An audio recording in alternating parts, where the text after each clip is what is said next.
Kanpur express way. आप सभी लोगों को राम राम। भाई सरकार के कारनामे तो दिन पर दिन निकलती चले आ रहे हैं। अभी हाल में आप लोगों ने देखा होगा लखनऊ कानपुर एक्सप्रेसवे की धज्जियां उड़ गई हैं, जगह जगह गड्ढे हुए हैं, बड़ी बड़ी हौदियां बन गई हैं, खुदा पड़ा है, लोग पंखा लगा लगा के सुखा रहे हैं भाई कि तुम सूख जाओ तो तुम्हारे ऊपर दोबारा से चादर बिछाएं डामर की। ये हाल है भाई। स्पेस टेक्नोलॉजी ये लोग कहने में जो लगे हुए थे, वो स्पेस टेक्नोलॉजी इनकी 2 हफ्ते नहीं चली। 4200 करोड़ रुपए खर्च करके वो एक्सप्रेसवे को बनाया गया था। पौने 300 रुपए का टोल लग रहा था। हालांकि अभी जब से ये रिपेयर का काम चालू हुआ है, लोगों ने टोल लेना बंद कर दिया है। तो ये कोई बड़ा एहसान नहीं है भाई। आपने जनता का पैसा खर्च करके इतना जो हाईवे बनाया था और इतने बड़े बड़े जो भाषण दिए थे, प्रोमिसेस किए थे, वो आपके 2-3 हफ्ते नहीं टिके। इस वाहियात क्वालिटी का आप एक्सप्रेसवे बना रहे हो। वो मुझे कंफर्म नहीं है, मैंने क्रॉस चेक भी नहीं किया है। जैसे आप लोग रील वगैरह देखते हो वैसे ही मैंने एक रील में देखा था, मुझे कंफर्म नहीं है कि ये एक्सप्रेसवे का जो ठेका जिसके पास था वो भी कोई पॉलिटिशियन का भाई था, तो उसकी कंपनी नहीं है पूरा एक्सप्रेसवे बना रखा है। अभी जो रिपेयर चल रहा है वो 3 करोड़ रुपए का खर्चा आएगा उसमें, और ये खर्चा जो है वो कंपनी ही भरेगी। वो क्यों नहीं भरेगी यार, वो हजारों करोड़ कमा चुकी, उनको 3 करोड़ में क्या जा रहा है उनका। और वो 3 करोड़ भी नहीं भरती अगर मीडियाबाजी नहीं होती तो। मीडियाबाजी नहीं, इंस्टाग्राम बाजी। मीडियाबाजी तो बंद होगी ना आजकल। आगे बढ़े तो सुप्रीम कोर्ट ने ये कहा है कि थर्ड पार्टी इंश्योरेंस का जो ड्यूरेशन है वो इंक्रीज करो। मतलब अभी तक क्या था कि आप गाड़ी खरीदते थे ना, तो आपको पहले साल का इंश्योरेंस फर्स्ट पार्टी तो मिलती था, लेकिन 3 साल का आपको थर्ड पार्टी इंश्योरेंस मिलता था। अभी सुप्रीम कोर्ट ने गवर्नमेंट को यह कहा है कि 4 व्हीलर खरीदने पर थर्ड पार्टी इंश्योरेंस मैंडेटरी करो 4 साल का, और 2 व्हीलर्स के लिए मैंडेटरी करो 6 साल का। ठीक है, ऐसा एक केस चल रहा था इंश्योरेंस से रिलेटेड, उसमें सुप्रीम कोर्ट ने डायरेक्शन दी है गवर्नमेंट को। उन्होंने ये भी कहा है कि पेट्रोल और डीजल उन गाड़ियों को नहीं मिलना चाहिए जिनके पास इंश्योरेंस नहीं है। उन्होंने ये भी कहा है कि जो आप कैमरास वगैरह हाई क्वालिटी के लगाने वाले हो गाड़ियों के ऊपर चालान काटने के लिए, उनका टोल काटने के लिए, उनसे आप ये भी चेक करो कि गाड़ी का इंश्योरेंस है या नहीं है, और उनके चालान काटो, गाड़ियों को जब्त करो, एक्शन लो। ठीक है, तो ये पूरा सिस्टम बनाने के लिए सुप्रीम कोर्ट ने डायरेक्शन दिया है गवर्नमेंट को। तो हो सकता है आने वाले दिनों में आपको कुछ ऐसा देखने को मिले, क्योंकि डेटा के हिसाब से देखें तो यहाँ पर जो चलने वाली लगभग 30-35 करोड़ गाड़ियां जो हैं, जो सड़कों पर ऑलरेडी चल रही हैं, उनमें से आधे से भी ज्यादा गाड़ियों में इंश्योरेंस नहीं है। थर्ड पार्टी इंश्योरेंस नहीं है। फर्स्ट पार्टी तो भूल जाओ, थर्ड पार्टी इंश्योरेंस नहीं है भाई। और थर्ड पार्टी इंश्योरेंस बहुत सस्ता मिलता है। इनकेस अगर आपको फर्स्ट पार्टी नहीं चाहिए, सिर्फ थर्ड पार्टी चाहिए, तो बहुत सस्ता मिलता है, लेकिन लोग तो लोग नहीं लेते। वॉल्वो वाले जो हैं, मतलब कंपनी नहीं, वॉल्वो के जो पुराने मालिक है, पुरानी जो गाड़ियां दिल्ली एनसीआर में हैं 10-10, 15-15 साल पुरानी, तो जो लिमिटेशन है दिल्ली एनसीआर में कि डीजल गाड़ी 10 साल से ज्यादा नहीं चलेगी, पेट्रोल गाड़ी 15 साल से ज्यादा नहीं चलेगी, इस लिमिटेशन के खिलाफ में वॉल्वो के ओनर सुप्रीम कोर्ट गए हैं। उनका ये कहना है कि ये ठीक है, गाड़ी पुरानी हो जाती है 10-15 साल में, वो ठीक है, लेकिन भाई अगर हमारे पास प्रीमियम गाड़ी है जो काफी लंबे समय तक टिके रहती है, उसमें हाई क्वालिटी पार्ट्स इस्तेमाल किए गए हैं, तो आपको इन गाड़ियों के ऊपर लिमिटेशन नहीं लगानी चाहिए। आप ये चेक करो कि ये गाड़ी पॉल्यूशन फैला भी रही है या नहीं फैला रही है। आपका सोल रीजन जो है गाड़ियों को बंद करने का वो यही तो है ना कि पॉल्यूशन कम रखना है, मतलब बंद करना है पॉल्यूशन जितना हो सके। तो आप गाड़ियों में ये चेक कर लो वो पॉल्यूशन फैला भी रही नहीं फैला रही है। आप इस तरह से मत देखो कि 10 साल पुरानी है तो पॉल्यूशन कर ही रही होगी, 15 साल पुरानी है तो पॉल्यूशन फैलाएगी ही फैलाएगी। हो सकता है ना फैला रही हो। ये एप्लीकेशन लेके ये लोग गए हैं, तो इस एप्लीकेशन को सबमिट तो कर लिया गया है, मतलब ये केस तो एडमिट कर लिया गया है। उसके बाद में तारीखें लगेंगी, क्या होगा क्या नहीं होगा, मैं आपको अपडेट देता रहूंगा। बात में लॉजिक है कि भाई मैंने अगर अपनी गाड़ी मेंटेन करके रखी हुई है तो वो पॉल्यूशन क्यों करेगी। कोई नॉन मेंटेन अनमेंटेन गाड़ी का बकवास है, कुछ भी है, वो पॉल्यूट कर सकती है ना। तो आपने ये कैसे निकाला कि भाई 10 साल मतलब 9 साल 364वें दिन तक मेरी गाड़ी पॉल्यूट नहीं कर रही है, और अचानक से 365वां दिन, एक दिन बाद ही मेरी गाड़ी पॉल्यूट करने लगती है। कि क्या लॉजिक है यार। आप गाड़ी का टेस्ट करिए ना, कर रही है तो ठीक है, नहीं कर रही है तो कोई दिक्कत नहीं। एक और कांड सुनो, दिल्ली मेरठ एक्सप्रेसवे से आप क्या समझते हो। एकदम बनाते हुए निकल जाओ, यही तो समझते हो ना, यही आता है भाई दिमाग में, एक्सप्रेसवे चला है। एक्सप्रेसवे पर टॉप स्पीड आमतौर पे आप लोगों ने कितनी देखी होगी, 120 देखी होगी, मैं कह रहा हूं 100 देखी होगी। कभी कभी कंडीशंस फॉगी वाली हो जाती हैं तो 60, 70, 90 कर देते हैं, ठीक है। लेकिन इस एक्सप्रेसवे पर मैक्सिमम स्पीड है 65 kilometre per hour. Delhi Meerut expressway, भाई इसको एक्सप्रेसवे कह क्यों रहे हो। और 65 kilometre per hour top speed है, ये टाइम के हिसाब से चेंज होगी। मतलब अगर आप मिडनाइट से लेकर सुबह 7 बजे के बीच में अगर गाड़ी चला रहे हो तो टॉप स्पीड है 65। सुबह 7 से लेकर शाम को 5 बजे तक स्पीड चला रहे हो गाड़ी तो टॉप स्पीड है 55 किलोमीटर पर आवर। और अगर शाम को 5 बजे से लेकर मिडनाइट के बीच में गाड़ी चला रहे हो एक्सप्रेस वे पर, तो आपकी टॉप स्पीड होनी चाहिए 60 किलोमीटर पर आवर। ये क्या है ये? हम गाड़ी चलाने आए हैं या वो सिर्फ बोर्ड पढ़ पढ़ के अपना हिसाब किताब देखने के लिए आए हैं? जगह जगह पर डिजिटल बोर्ड लगे हुए हैं जो आपको बताएंगे कि भाई अब आपको 60 पे चलना है, अब आपको 65 पे चलना है, अब आपको 55 कर लेना है। ये वहाँ का जो ट्रैफिक और कंजेशन वगैरह है उसको मैनेज करने के लिए किया गया है। ये कैसा एक्सप्रेस वे है जिसपे शहरों से भी ज़्यादा ट्रैफिक है, 65 से ज़्यादा गाड़ी नहीं निकाल सकते? हम लोग जो गड्ढों वाले हाईवे हैं वहाँ पे 65-70 पे गाड़ी चला रहे होते हैं, इतने ट्रेन हो चुके हैं। जिस एक्सप्रेस पे गड्ढे नहीं होते हैं वहाँ तो हम क्या ही करते हैं भाई, तूफान बन के चलते हैं। क्या कर रहे हो? हालांकि ये प्रपोजल है, अभी अप्लाई नहीं हुआ है, और जहां तक मुझे लग रहा हो जाएगा। तेलंगाना हाईकोर्ट ने एक और डिसीजन दिया है, वो ये दिया है कि अगर आप अपनी गाड़ी की नंबर प्लेट छुपा के चल रहे हो तो वो क्रिमिनल ऑफेंस नहीं है, वो अपराध नहीं है। असल में पूरी बात सुनो कि कुछ यूं है कि 3 गाड़ियों को नंबर प्लेट, लाइसेंस प्लेट जो है वो छुपाने के लिए उनके ऊपर एफआईआर की गई थी 420 की, 420 की अपनी गाड़ियों के नंबर प्लेट छुपा रहे थे, मतलब धोखा देना चाह रहे थे। तो इस एफआईआर को क्वेश करते हुए तेलंगाना हाईकोर्ट ने यह कहा है कि इस ऑफेंस के ऊपर एफआईआर नहीं बनती, क्योंकि 420 जैसा कोई केस इसमें नहीं था। हाँ, मोटर व्हीकल एक्ट के थ्रू आप चालान काट सकते हो, आपको लगता है तो आप गाड़ी जब्त कर सकते हो, लेकिन इस पर एफआईआर नहीं बनती। इसलिए अगर आप अपनी गाड़ी के नंबर प्लेट छुपा के चलते हो तो आपका चालान कट सकता है, और भी जो भी एक्शन है वो हो सकते हैं, लेकिन एफआईआर वगैरह जैसा कुछ ऑफेंस नहीं बनता। ये है पूरा डिटेल। आप लोगों को मैंने बहुत पहले बताया था कि एक सरकारी एडास आने वाला है, गाड़ियां आपस में बात करने वाली हैं, डिजिटली कम्युनिकेट करने वाली हैं। जैसे किसी गाड़ी का एक्सीडेंट हो गया अगल बगल तो आपको पता चल जाएगा, कोई गाड़ी रॉन्ग साइड आ रही है आपको पता चल जाएगा, कोई गाड़ी अचानक एक्सीलेट की आपको पता चल जाएगा। इस तरह से है ना, एक फीचर आने वाला है V2V कम्युनिकेशन का। ये फीचर अक्टूबर 2027 से प्रपोजल में जाने के बाद में अक्टूबर 2028 से मैंडेटरी होने वाला है आने वाली हर किसी नई गाड़ी का, चाहे वो 2 व्हीलर हो, 4 व्हीलर हो या कॉमर्शियल हो। ठीक है, मेरे हिसाब से बहुत सही चीज़ है ये। अगर किसी भी तरह से एक्सीडेंट्स कम होते हैं तो बहुत अच्छी बात है।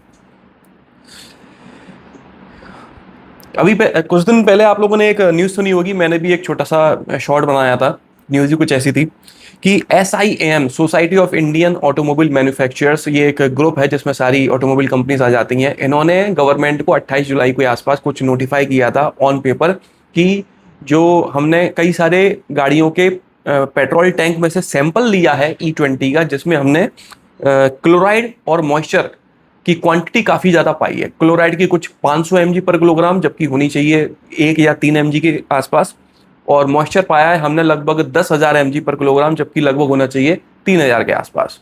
जिस वजह से फेस सेपरेशन हो रहा है, पेट्रोल और जो इथेनॉल है वो अलग हो जाता है। और वही यही समस्या आप लोगों ने सोशल मीडिया पर ज़्यादातर देखी होगी कि पेट्रोल पंप पर जो पेट्रोल मिल रहा है उसमें पानी अलग दिख रहा है और तेल अलग दिख रहा है। वही समस्या इन लोगों ने ऑन रिकॉर्ड गवर्नमेंट वालों को बताई, लेकिन 3 या 4 दिन बाद ही SIAM ने इस रिपोर्ट को वापस ले लिया। जब ये रिपोर्ट मीडिया में फैल गई, इंस्टाग्राम पर सब जगह पर फैल गई, तो इन लोगों ने अपनी रिपोर्ट वापस ले ली, ये कहते हुए कि हम E20 का सपोर्ट करते हैं और इस रिपोर्ट में जो भी फिगर्स लिखे हुए हैं उनको क्रॉस चेक करना पड़ेगा, इसलिए तथ्यों को अभी बोला नहीं जा सकता, कहा नहीं जा सकता। ये हुआ है, अब आप खुद ही समझ जाओ क्या हुआ है। भैया E20 के बाद में CNG में ब्लेंडिंग होने वाली है, डीजल की ब्लेंडिंग आइसोब्यूटेनॉल से होने वाली है, पेट्रोल की ब्लेंडिंग इथेनॉल से हो चुकी है, और CNG में CBG जाने वाला है, कंप्रेस्ड बायोगैस जाने वाली है, जो वेस्ट मटेरियल, वेस्ट खाना पीना, गोबर वगैरह उससे बना करेगी। तो इसकी स्कीम का नाम भी गोबर धन स्कीम है। जो ये जो स्कीम है ये लगभग 23,731 करोड़ रुपए खर्च करके ये स्कीम शुरू होने वाली है, और 3% ब्लेंडिंग होगी अभी अगले साल, उसके अगले साल 4% है, मतलब 2030 तक 5% ब्लेंडिंग होने वाली है CNG में। लेकिन देखो प्रैक्टिकल क्या हो, प्रैक्टिकली ब्लेंडिंग के बाद में CNG गाड़ियों में क्या देखने को मिलेगा वो कहना मुश्किल है। लेकिन अगर मैं जितना भी मैंने पढ़ा है उसके हिसाब से देखूं तो E20 के जितने बकवास रिजल्ट्स हैं उतने बकवास रिजल्ट्स इस CBG ब्लेंडिंग के नहीं होने वाले, क्योंकि एक तो बहुत कम ब्लेंडिंग है, और दूसरा जो ब्लेंडिंग हो रही है, जो चीज़ ब्लेंडिंग हो रही है वो कोई ज़्यादा इम्पैक्ट नहीं करने वाली ओरिजिनल CNG को। तो आपकी जो परफॉर्मेंस है, माइलेज है, उस पर आपको कोई खास फर्क देखने को नहीं मिलेगा। तो इस चीज़ को लेकर बहुत ज़्यादा घबराने की बात नहीं है। और आगे बढ़ते हैं तो BYD वाले इस साल दो नई गाड़ियां लॉन्च कर सकते हैं। एक होगी एटो 2 लगभग 20-25 लाख के प्राइस रेंज में, और दूसरी होने वाली है सील यू जो प्लग इन हाइब्रिड होने वाली है, और इसकी जो बैटरी होगी वो लगभग 125 किलोमीटर अपने दम पे चल सकती है। एग्जैक्टली इंजन और रेंज वगैरह क्या होगा अभी तक कुछ डिटेल नहीं पता है। मिशलिन मिशलिन के आज जो टायर्स वगैरह तो कुछ एसेसरीज वगैरह भी आने लगी, इनके टायर्स बहुत ही शानदार क्वालिटी के होते हैं और उसी लेवल से महंगे भी होते हैं। तो उन्होंने पहला made in India Primacy 5 tyre, Primacy Primacy कुछ भी कह लो, पैसेंजर गाड़ियों के लिए लॉन्च किया है। ये 10,000 रुपये से मिलना चालू होता है। इसलिए मैं कह रहा था कि इनके टायर्स अच्छे भी होते हैं लेकिन महंगे भी होते हैं। 16 से 22 इंच के साइज में यह टायर मिलता है आपको। इसकी क्वालिटी जो है वो ये है कि अगर रोड गीली है तो ये 8 मीटर तक ब्रेकिंग डिस्टेंस जो है इसका मैक्सिमम 8 मीटर तक है। इनकेस अगर टायर पुराना हो गया है तो डिस्टेंस 1 मीटर बढ़ जाता है, 9 मीटर तक चले जाता है। और अगर जगह सूखी है तो 6 मीटर तक का कुछ डिस्टेंस है इनका। प्लस ये माइलेज इंप्रूव करने में भी थोड़ी मदद करता है। इसका जो पुराना मॉडल था प्रीमेसी 4 उसके कंपैरिजन में 6.5% ज़्यादा माइलेज निकालने में ये मदद करता है आपकी। तो ये टायर इनकेस अगर आपकी गाड़ियों के खराब हो गए हैं और आप गाड़ी को लंबे समय तक रखना चाहते हो तो आप कंसिडर कर सकते हो। पोर्शे पोर्शे ने बायबैक प्रोग्राम शुरू किया है। पोर्शे बहुत प्रीमियम ब्रांड है, इसकी प्रीमियम गाड़ियाँ आती हैं, करोड़ों में मिलती हैं। तो इनका ये प्रोग्राम है वो है कि 3 गाड़ियों के ऊपर है, पोर्शे कायने, मैकान इलेक्ट्रिक और टेकान। ठीक है। कायने में आपको 70% तक एश्योर्ड वैल्यू मिल जाती है 36 महीने के अंदर अंदर, और बाकी दोनों गाड़ियों में आपको 55% की एश्योर्ड वैल्यू मिलती है। एग्जैक्ट इसकी टर्म्स एंड कंडीशंस जो हैं वो आप जरूर देख लेना, क्योंकि उसके अंदर काफ़ी चीज़ें लिखी होती हैं जिस पर ध्यान नहीं जाता। एमजी ने साइबरस्टर और M9 के जो कूचर एडिशन है, काउचर कूचर एडिशन, उसके प्राइसेस को रिवील किया है। साइबरस्टर मिलती है 87.49 लाख रुपीस में और M9 मिलती है 84.94 लाख रुपीस में। इन दोनों गाड़ियों की सिर्फ 50-50 यूनिट्स बनने वाली हैं। तो इनकेस अगर आप इंटरेस्टेड हो तो आप ले सकते हो। मैकेनिकल कोई चेंजेस नहीं किया गया है, सब कॉस्मेटिक चेंजेस किया गया है। गौरव गुप्ता डिजाइनर ने इसको डिजाइन किया है। किया सोरेंटो 4 सितंबर को लॉन्च होने वाली है। 25,000 रुपये से बुकिंग अमाउंट इसका चालू हो चुका है। इंजन के बारे में तक डिटेल नहीं पता है। यहाँ लोकली असेंबल होने वाली है। 6 और 7 सीटर कॉन्फ़िगरेशन आपको मिलेगा। क्रेटा इलेक्ट्रिक आप लोगों ने बहुत कम देखी होगी अपने शहर में कहीं पर भी, ये बिक भी बहुत कम रही है। ये क्रेटा इलेक्ट्रिक चली नहीं उतनी, तो हुंडई ने इसको चलाने के लिए अभी है ना जो बास स्कीम होती है बैटरी एज अ सर्विस वो भी इंट्रोड्यूस की थी। उसके बाद भी कोई फर्क नहीं पड़ा इसके सेल्स में। अब जाके हुंडई ने इसके लिए बायबैक प्रोग्राम लॉन्च किया है। इसमें क्या होगा कि 60% वैल्यू आपको मिल जाएगी अगर आप 3 साल के बाद इस गाड़ी को बेचते हो, और गाड़ी 45,000 किलोमीटर मैक्सिमम चली हुई होना चाहिए, 3 साल पुरानी हो मैक्सिमम, तो आपको 60% वैल्यू कंपनी वाले ही दे देते हैं। ये बायबैक प्रोग्राम इन लोगों ने लॉन्च किया है। बाकी मैं फिर बोलूंगा डिटेल्स जाके चेक कर लेना, उसके बाद ही गाड़ी खरीदना। BYD वाले एक लग्जरी ब्रांड इंडिया लाने वाले हैं। डेंजा नाम की एक इनकी लग्जरी ब्रांड है, उसकी एक लग्जरी MUV है D9, वो इंडिया आ सकती है इसी साल फेस्टिव सीजन में। 90 से 95 लाख रुपए के प्राइस रेंज में ये लॉन्च होगी। तो देखते हैं भाई, 103.36 किलोवाट आवर की बैटरी इसमें मिलती है। नेक्स्ट जनरेशन क्रेटा आने वाली है, आप लोगों को पता ही है, हाइब्रिड टेक्नोलॉजी इसमें मिलने वाली है। वो सारी बातें ठीक हैं, लेकिन अभी इसको AI वगैरह को यूज करके इसके स्पाई शॉट्स वगैरह जो भी ये टेस्टिंग चलती रहती है उससे अंदाजा लगा के एक इमेज क्रिएट की गई है जो आप अपनी स्क्रीन पर देख पा रहे होंगे कि नेक्स्ट जनरेशन क्रेटा लमसम कैसी लगने वाली है। तो आप इसको फ्रंट, इसका साइड और बैक व्यू आप देख सकते हो। इसके अलावा अगर साइज की बात करें तो नेक्स्ट जनरेशन क्रेटा को पुरानी जनरेशन जो है क्रेटा के उसके साथ में टेस्ट करते हुए देखा गया है। तो आप साइज देख सकते हो कि थोड़ा बहुत डिफरेंस आपको साफ साफ नजर आ रहा होगा कि ये नेक्स्ट जनरेशन क्रेटा बड़ी होने वाली है प्रेजेंट क्रेटा से। प्लेटफॉर्म वगैरह नया होने वाला है, इंजन यही रहेगा लेकिन नई टेक्नोलॉजी के साथ में। माइलेज आपको ज़्यादा मिलने वाला है, फीचर्स आपको दुनिया भर के मिलने वाले हैं। और देखते हैं, जहां तक है मिड 2027 तक ये गाड़ी लॉन्च हो जाएगी। विक्टोरिस के साथ सबसे बड़ी जो कमी थी वो जो कि स्पेयर टायर नहीं मिलता था, उस कमी को दूर कर दिया गया। अब आपको spare tyre as a accessory मिलने लगता है। लगभग 2350 रुपए में आपको ये स्पेयर टायर मिल जाता है। आपके बूट में ही लगाया जाएगा। ऑब्वियसली आपकी बूट जो है जितनी आपको दिखती है उससे थोड़ी कम हो जाएगी टायर लगने के बाद में। ऐसा नहीं है कि सिर्फ टायर मिल रहा ले आके रख दो, उसको पूरा का पूरा प्रॉपरली इंस्टॉल करने का, ताकि वो चलती गाड़ी में आवाज ना करे, इधर उधर हिले नहीं, नुकसान ना पहुंचाए। इसलिए उसका फिटमेंट, एसेसरी, पूरा सब कुछ मिला के आपको लगभग 2,500 रुपये का खर्चा लगेगा और आपकी जो समस्या है, जो हेडेक है, वो खत्म हो जाएगी। ये अच्छी चीज़ है, मारुति ने इस बारे में सोचा यार, बहुत अच्छी बात है। टाटा पंच फास्टेस्ट एसयूवी बन गई है इतने कम समय में, 8 लाख सेल्स होने वाली एसयूवी। 5 सालों के अंदर इस गाड़ी की 8 लाख यूनिट्स बिक गई हैं। प्रेजेंट में ये पेट्रोल, सीएनजी और इलेक्ट्रिक तीनों में अवेलेबल है, बस इसमें कुछ नहीं मिलता तो वो डीजल। और वो भी टाटा वालों ने हिंट किया था कि भाई अगर डिमांड होगी तो हम पंच को डीजल में भी लॉन्च कर सकते हैं, क्या पता। और वैसे भी सही बताऊं तो मुझे नहीं पता ऐसा क्यों हो रहा है। पंच अभी लॉन्च हुई है उसका फेसलिफ्ट, सीएनजी में पहले से ही है, पेट्रोल में है ही, डीजल में देखो चांसेस बोला बारह हिंट दिए, ऐसा तो है नहीं कि सही में लॉन्च कर देंगे। लेकिन पंच की टेस्टिंग चल रही है अभी भी। पंच की टेस्टिंग क्यों चल रही है? क्या वाकई में डीजल इंजन आने वाला है? अभी तो कोई इसका फेसलिफ्ट आएगा भी नहीं, अभी भी लॉन्च हुआ है, तो टेस्टिंग अब क्यों चल रही है? पता नहीं, हो सकता है शायद डीजल आने वाला हो, कुछ कहना मुश्किल है, पता नहीं, देखते हैं। महिंद्रा स्कॉर्पियो एन फेसलिफ्ट को लॉन्च कर दिया गया है। ये आपको 13.69 लाख रुपए से शुरू होकर 25.49 लाख रुपए तक मिल जाता है। 12.3 इंच की बड़ी टच स्क्रीन, 10.25 इंच का बड़ा instrument cluster, panoramic sunroof, 540 degree camera, blind view monitor और 65 वॉट की यूएसबी चार्जिंग मिलती है। नए अलॉय व्हील्स मिलते हैं, हल्के फुल्के डिजाइन में चेंजेस किए गए हैं, बाकी और कुछ नहीं है। मतलब फेसलिफ्ट को फेसलिफ्ट की तरह बनाया गया है, इतने ही चेंजेस होते हैं और कुछ नहीं होता है। अच्छे खासे नए फीचर्स वगैरह दिए गए हैं, इंजन वगैरह सब कुछ पहले जैसे ही है, कहीं से भी कोई चेंज नहीं किया गया है। जेएसडब्ल्यू वाले एमजी हेक्टर हॉक को 26 अगस्त को लॉन्च करने वाले हैं। हेक्टर हॉक असल में ये जो स्टारलाइट 560 है उसके ऊपर बेस्ड एक 7 सीट एसयूवी है, ठीक है। हो सकता है 6 सीटर में भी आपको मिले। 4.7 मीटर की इसकी लेंथ है, मतलब बड़ी गाड़ी होने वाली है ये, देखते हैं। ईवी के साथ साथ इसमें आपको प्लग इन हाइब्रिड टेक्नोलॉजी भी मिल सकती है, एग्जैक्ट अभी तक कंफर्म नहीं है।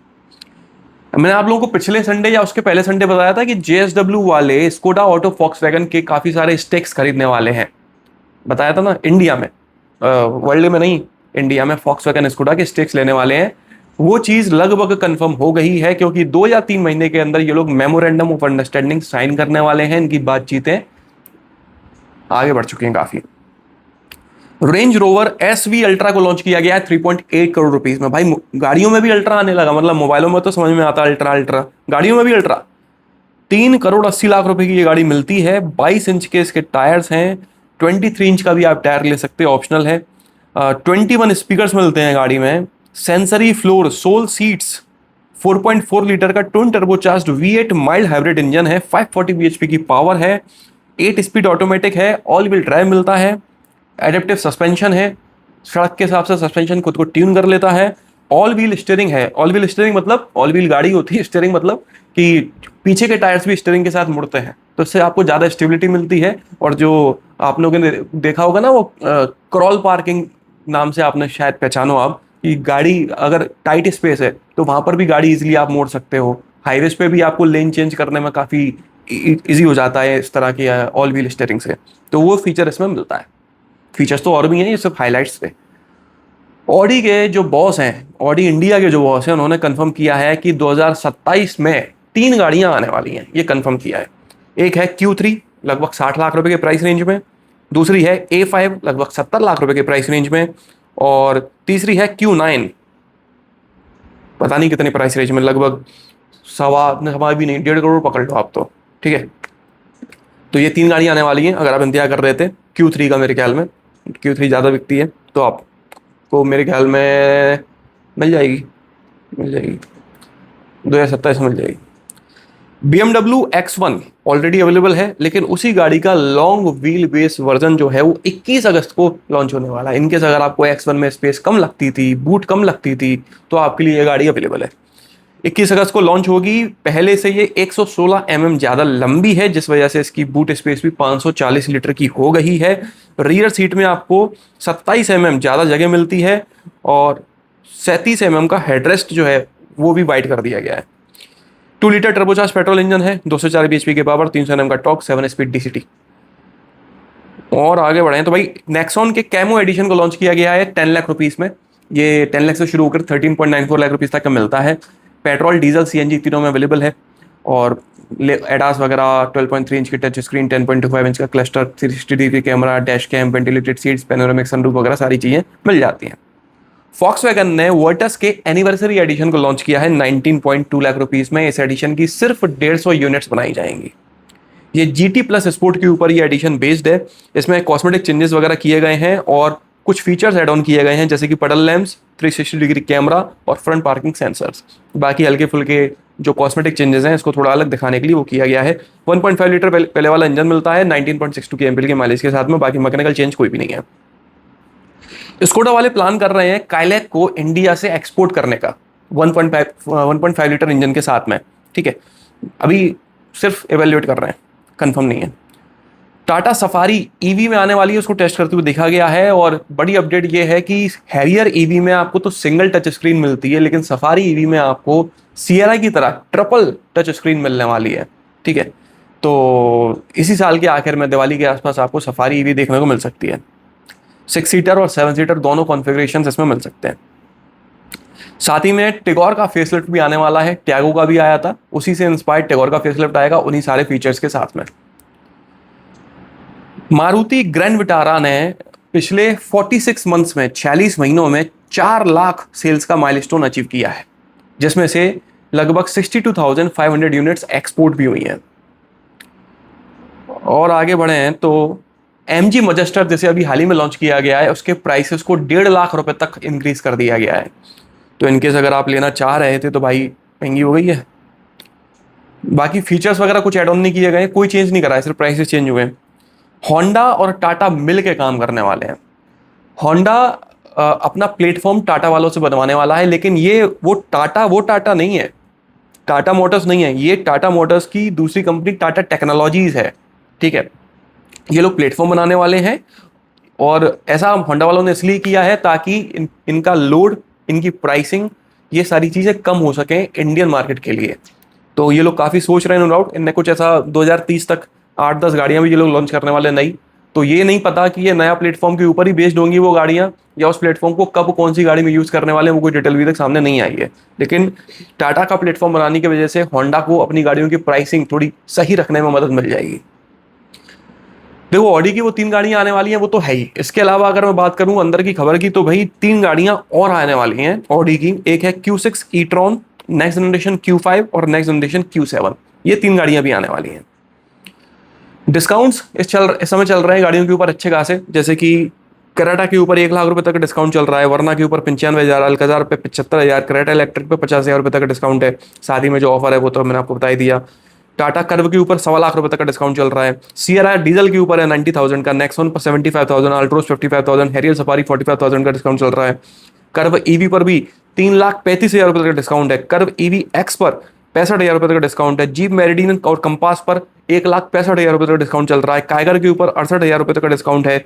डस्टर के ऊपर कोई डिस्काउंट नहीं चल रहा है। एलिवेट के ऊपर 1,80,000 रुपए तक का डिस्काउंट चल रहा है। सिटी अमेज के ऊपर भी डिस्काउंट है, पर अलग अलग है वेरिएंट के हिसाब से। कैरेंस क्लेविस के ऊपर 1.25 लाख रुपए तक का डिस्काउंट चल रहा है, और किया की और भी गाड़ियों के ऊपर डिस्काउंट है। मारुति विक्टोरियस के ऊपर 1,35,000 रुपए का डिस्काउंट चल रहा है। ग्रैंड विटारा के ऊपर भी 1,30,000 रुपए तक का डिस्काउंट चल रहा है। इन्विक्टो पर 1.5 लाख रुपए का, XL6 पर 50,000, बलेनो पर 30,000 रुपए। तो लगभग हर किसी गाड़ी पर डिस्काउंट चल रहा है। आप जाके पता कर लो एग्जैक्ट कितना है, लेना चाहो बिल्कुल ले सकते हो। टू व्हीलर मार्केट की न्यूज़ के बारे में बात करते हैं तो नेक्स्ट जनरेशन बजाज पल्सर 125 को देखा गया है। इसमें मोनोशॉक सस्पेंशन मिलने वाला है, पहले से बड़ी स्क्रीन मिलेगी, हेडलाइट टेल लाइट सब कुछ चेंज कर दिया गया, आप देख सकते हो। हालांकि मुझे पसंद नहीं आ रही, अब देखो सामने से देखने में अलग लगे तो पता नहीं, पर फोटो में तो अच्छी नहीं लग रही बिल्कुल भी। लॉन्च डेट नहीं पता, अभी तक कंफर्म नहीं है, बस देख लिया गया है। KTM 390 एडवेंचर में एक नया ब्लैक कलर मिलने लगा है। इनकेस अगर आपको पसंद आए और लेने वाले हो तो देख सकते हो।